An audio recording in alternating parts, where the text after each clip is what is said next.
This is Echoes of the Word, where the gospel is proclaimed for healing and hope. Let the Word of God echo in your heart today. They are close, very close. Close enough to hear his breath, to feel the spray of the sea on their faces, to sit in the front row of miracles. And yet, they do not see. Mark's gospel is honest about this. The disciples follow Jesus everywhere, but their hearts are slow, their understanding delayed, their eyes still learning how to see.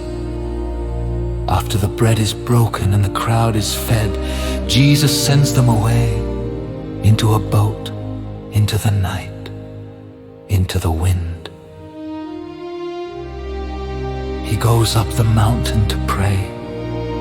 They go down into the waves. The lake turns hostile. The oars grow heavy. Progress is slow. Fear is fast. They are doing what he told them to do, and still they are struggling. And then, this quiet, astonishing line, he saw them. From the mountain, from a distance, in the darkness,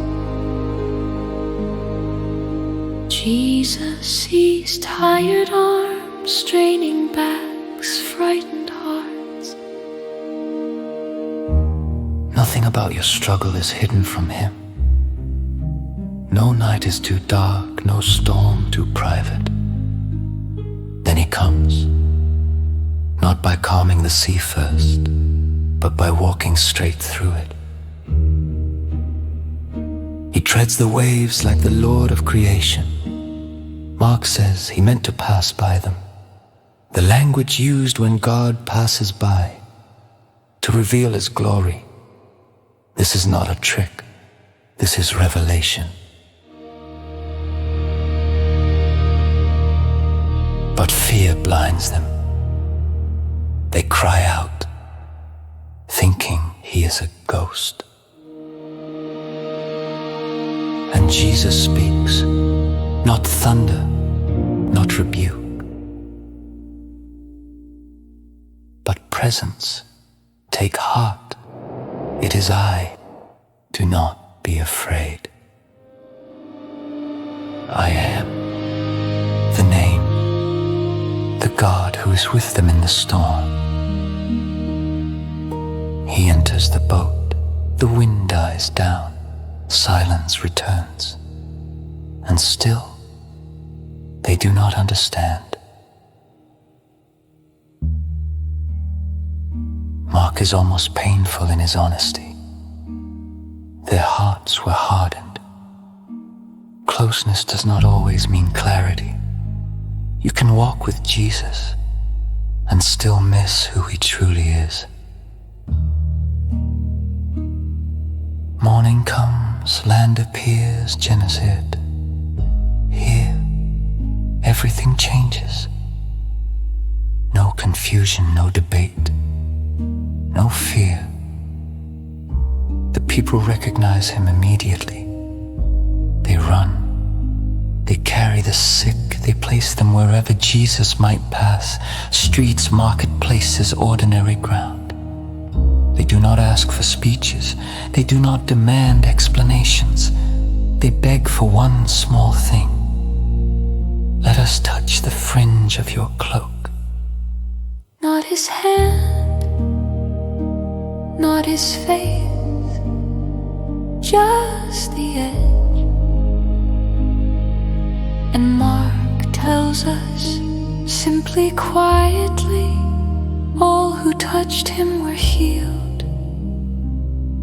On the lake, Jesus comes to touch the disciples. On the shore, the people come to touch Jesus. Same Lord, same mercy, same desire to heal. St. Paul helps us hear this gospel more deeply when he says that in baptism we are clothed with Christ, which means when people touch your life, they are meant to touch him. Not because you are extraordinary, not because you are perfect, but because you belong to him. A tassel is nothing special, just threads, just fabric. But attached to the living Christ, it becomes a place of healing. So the gospel turns gently toward us and asks a searching question. Are there people around me who are trying to touch the Jesus in me?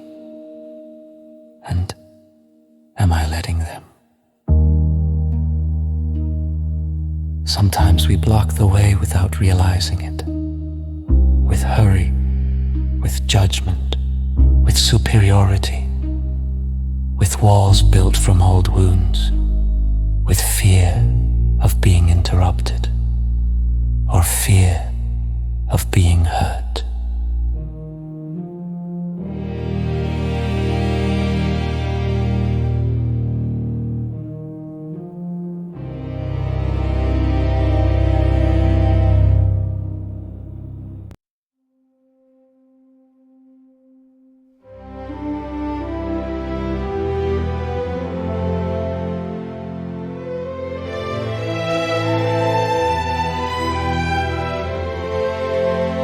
Yes, boundaries matter. Not every touch is healing. If a touch is destructive or abusive, saying no can itself be an act of love. But many times what people are reaching for is not our distance, but our availability. A listening ear, a gentle word, a presence that says without preaching, "You are safe here." Jesus heals because he enters our world.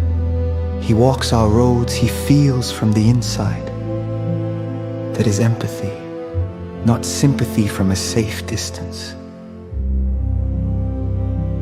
But love that steps closer, empathy asks, what is it like to be you?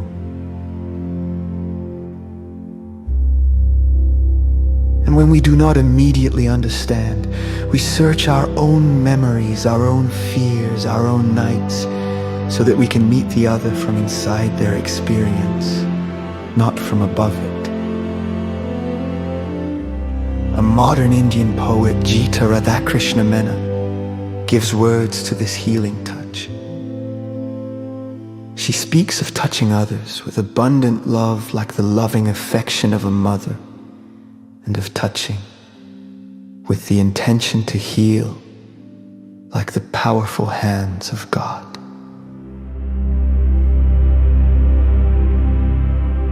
This is not sentiment, this is vocation, for we know those powerful hands of God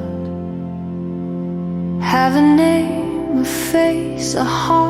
Jesus Christ, the healing is not our energy, it is his love. St. Paul dares to say, it is no longer I who live, but Christ who lives in me. And when Christ lives in us, our touch, a hug, a hand on a shoulder, a patient silence, a faithful listening can become a place where healing begins. Then in a small but real way, those who touch us are touching the fringe of his cloak. You never know when this will happen. A bus stop, a phone call, a hospital corridor, a parking lot after mass. Someone will reach out, awkwardly, quietly, imperfectly. They are not really reaching for you, they are reaching for him. You are the fringe of his cloak, weak, ordinary, worn and chosen.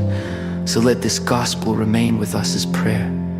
Where is my storm? Where I need to hear Jesus say, take heart, I am, do not be afraid. and who around me is trying, quietly or clumsily, to touch the Jesus in me. The one who walks on the waves still steps into boats. The one whose cloak healed the sick still allows himself to be touched, and he still chooses to wear you. Lord Jesus, I am good shepherd. Remove whatever in me blocks those who are trying to reach you. Calm my storm, soften my heart. Teach me empathy that heals, make my life a small but real fringe on your cloak, so that whoever touches me may find you.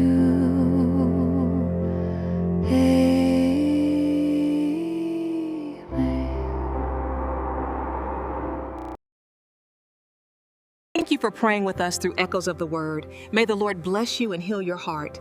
If this message helped you, share it with someone who needs His word today.